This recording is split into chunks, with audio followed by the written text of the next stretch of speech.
Hello everyone. Actually एक informative गोष्ट आहे जी मला तुमच्यासोबत शेअर करूशी वाटते.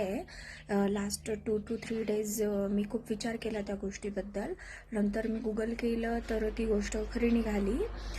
तर मला सुरुवातीला खूपच किळस येत होती त्या गोष्टीची. तर मला फक्त एवढं वाटतं आहे की तुम्ही पण ती एकदा गोष्ट बघावी, जेणेकरून तुम्हाला पण किळस येईल अथवा काय तुमचं ते मत असेल तर तुम्ही आता बघा. कॉफी में आपको पता है 10% कॉकरोच होते ही होते हैं। कॉफी एक ऐसी चीज है, 10% सरकारी रूप से एफडीए, जो अमेरिका की सबसे बड़ी एजेंसी है फूड को रेगुलेट करने के लिए, 10% कॉकरोचेस कॉफी के अंदर में ऑफिशियली अलाउड है।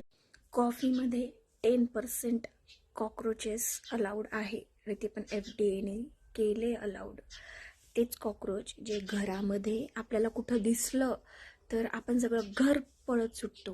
त्या कॉक्रोचला बघून आपल्याला किळस येते. त्या कॉक्रोचला बघितलं की आपण घाबरतो आणि ते कॉक्रोच आपण कॉफीमध्ये पितो. लहानपणी आपल्याला काय क्रेज होतं त्या कॉफीचं आणि मोठं झाल्यावर तर आपण ती कॉफी कंटिन्यू पितो.